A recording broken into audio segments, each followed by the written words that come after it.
O presidente Lula fez a primeira live nas redes sociais e tratou do Plano Safra e do relacionamento dele com o agro. Vamos conferir o que ele disse. Nós vamos anunciar o Plano Safra agora, tanto para a agricultura familiar quanto para o agronegócio, e eles vão perceber que da parte do governo não há nenhuma objeção a eles. Vai lembrar que o Plano Safra é uma das políticas agrícolas mais importantes para o agro. Nela, o governo anuncia um volume de recursos via crédito rural, com linhas de financiamento para custeio e investimento das atividades. Algumas das linhas têm taxas de juros abaixo das taxas praticadas pelo mercado. Essa é uma das mais importantes políticas agrícolas do Brasil. A questão é, será que o Lula vai conseguir se aproximar do agro? Vamos saber o que esperar das ações do governo para o setor com o Wagner Parente. Ele é CEO da BMJ Consultoria e está aqui conosco. Wagner, seja muito bem-vindo ao Hora H do Agro. Oi, Kelly. Prazer estar aqui com você de novo. Para a gente também é uma grande satisfação recebê-lo. Primeira pergunta é, o Lula vai conseguir se aproximar do agro? A gente acabou de ouvir uma fala dele ali sobre o Plano Safra, dizendo que não há objeção por parte do governo ao setor. A minha pergunta, ele vai conseguir e por que é vital essa aproximação entre o governo do PT e o agro, na sua opinião? Faz sentido usar o Plano Safra como gancho para melhorar esse diálogo com o setor. A gente acabou de ouvir o deputado Sérgio Souza, que é um representante da Frente Parlamentar do Agropecuária, e sabe que é a mais importante dentro do Congresso Nacional, é a que tem mais unicidade na defesa da pauta do agro. Então, usar o Plano Safra, que vem com algumas novidades esse ano, como gancho para tentar aumentar a sua base ali de 130 para 190 deputados, de 200, faz bastante sentido. Existem alguns problemas nesse diálogo desde o início do governo, a gente sabe, né, a recriação e perda de algumas competências do Ministério da Agricultura para o Ministério do Desenvolvimento Agrário, mas o fato é, talvez o principal problema desse ano seja mesmo a restrição fiscal. Né? A gente sabe que a taxa de juro mais alta, uma Selic em 14%, ela acaba aumentando o custo do Plano Safra, que nada mais é que uma equalização de taxa de juros. Então, você traz um juro de 14% para um patamar mais baixo, perto de 9% ou 8%, dependendo da linha que você tiver. Então, tem um custo mais alto que ele vai ter que negociar dentro do próprio governo, com o Ministério da Fazenda, e aí sim agradar a esses deputados, a esses senadores, e aí buscar aumentar a sua base.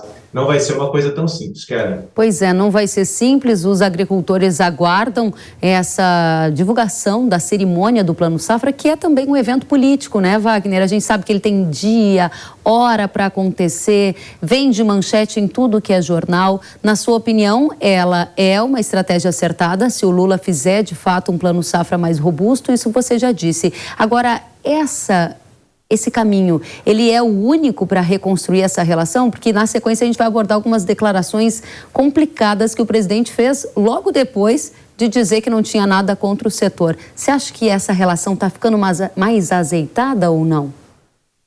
Ainda não. A gente ainda não vê essa aproximação.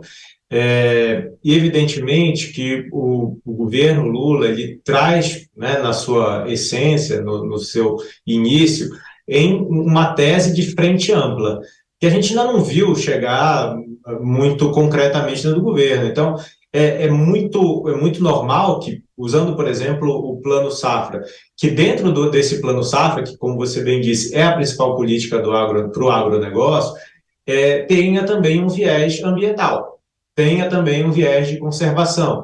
Então, a gente já vê o governo tratando do que eles chamaram de Plano Safra Verde, né, que seria alguns requisitos ambientais, e não só ambientais, trabalhistas também, para que essa taxa de juros seja reduzida. As informações que a gente tem é que seriam 6 ou 7 requisitos ali, que vai desde da regularização do cadastro ambiental rural até reflorestamento, que seria ali uma forma de reduzir ainda mais a taxa de juros. Então, sempre dentro das políticas desse governo Lula, a gente vai ter um viés ambiental. Isso não necessariamente é ruim. Agora, a gente precisa ver como isso vai funcionar na prática, porque a gente consegue antever agora, por exemplo, esses requisitos ambientais como barreiras para o agricultor conseguir um crédito mais baixo. Se isso funcionar para elevar o padrão ambiental sem aumentar a burocracia e aumentar o custo, ótimo. Se não, aí não vai funcionar para se aproximar do agro novamente, né, Karen? Muito bem destacado.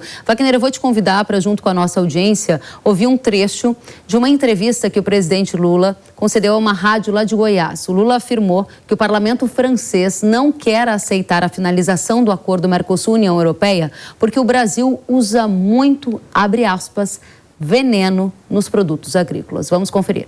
O Senado francês, o parlamento francês, disse que não vai votar o acordo Mercosul-União Europeia por causa da quantidade de veneno utilizado nos produtos agrícolas brasileiros. Wagner, Lula falou em diferença ideológica entre ele e o agro. É isso que se percebe nessa fala dele, dizendo que o agro usa muito veneno?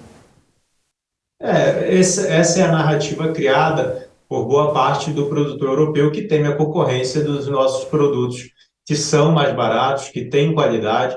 E aí, essa questão do defensivo, né, do agroquímico, é alguma coisa que a gente sempre tem que enfrentar e tentar esclarecer, mesmo no meio político, para provar que, primeiro, isso não é verdade, né? A gente tem características climáticas que remetem a uma utilização diferente do que é utilizado na União Europeia, e, ao mesmo tempo, a gente não precisa entrar nessa narrativa dos europeus de que é esse o motivo que leva à não finalização do acordo. A gente sabe que existe, sim, interesses privados lá dentro, que também estão defendendo o seu mercado, que acabam colocando esse tipo de argumento na boca dos políticos. Isso não pode ser repetido pelo presidente, que em tese está para defender os interesses da produção nacional. Eu acho que nem o Lula acredita nisso totalmente, Kellen, mas funciona ali, talvez, para colocar algum argumento a mais nas negociações. No fato agora que ele busca essa reaproximação, não ajuda em nada de trazer esse argumento, que é falacioso, além de tudo, né? Muito bem, que é um argumento falacioso, é de verdade o que você está trazendo aqui para a nossa audiência, ou seja, é falsa essa afirmação. Para fechar, você ouviu a entrevista com o presidente da Frente Parlamentar da Agropecuária e eu percebi ali alguns sinais de que a bancada do agro pode dificultar o avanço da reforma tributária se as condições continuarem a apontar para aumento da carga tributária ao setor. A minha pergunta objetiva é, Lula goste ou não goste do agro, ele precisa da bancada do agro nesse momento, Wagner? Sem dúvida. O deputado Sérgio Souza trouxe o fato de que, por exemplo, é impossível aprovar uma reforma tributária sem que haja o apoio da bancada do agronegócio. Mas não só a reforma tributária. A gente está falando de uma dificuldade muito grande que o governo tem de aprovar suas pautas, né, e isso depende muito da pauta. Por exemplo, você vê que a aprovação do marco fiscal, com quase 380 votos, foi massiva. Então, para construir maioria e aprovar pautas que são racionais, que têm alguma relação com a necessidade da sociedade, não existe tanta dificuldade para montar a base assim. Agora, para aprovar pautas que vão contra um viés um pouco mais liberal, que tem esse Congresso, aí o governo vai ter problemas sim, como teve, por exemplo, quando sofreu uma derrota relevante no marco do saneamento, né, com a revogação do marco do saneamento na Câmara, que está para ser votado no Senado também, cara. O que você está dizendo, em outras palavras, é que se a bancada do agro continuar a exercer o seu papel dentro do Congresso Nacional, ela pode fazer o governo amargar sucessivas derrotas a partir de agora, sendo contrariada em algumas pautas que são estratégicas também para o setor agro?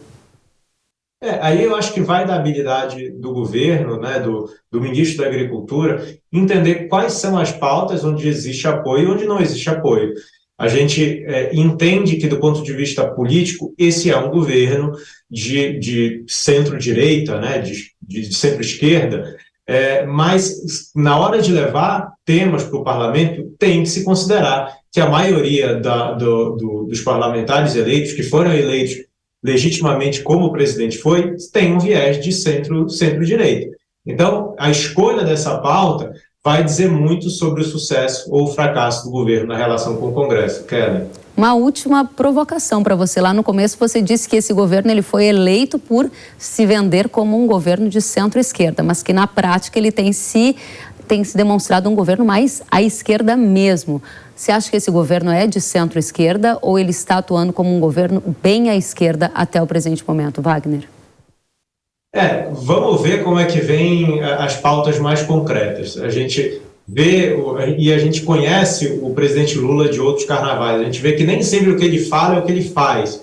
Então, toda essa narrativa que ele trouxe agora no vídeo que a gente viu sobre a utilização de defensivos no Brasil, tudo isso pode ser completamente desdito caso venha um plano safra que contemple os interesses do agronegócio, né? E, além disso, a gente viu pautas que são caras ao agro sendo pautadas e votadas no Congresso sem que a articulação política do governo tenha feito tanto esforço assim para barrar. Então, existe o jogo político, que ele precisa falar para suas bases, mas também tem a prática na política, no dia a dia do Congresso Nacional, que é outra coisa completamente diferente, cara. Muito obrigada, Wagner Parente, CEO da BMJ, pela sua presença aqui conosco no Hora H do Agro. Sabe que é bem-vindo, volte mais vezes. É um prazer. Até a próxima.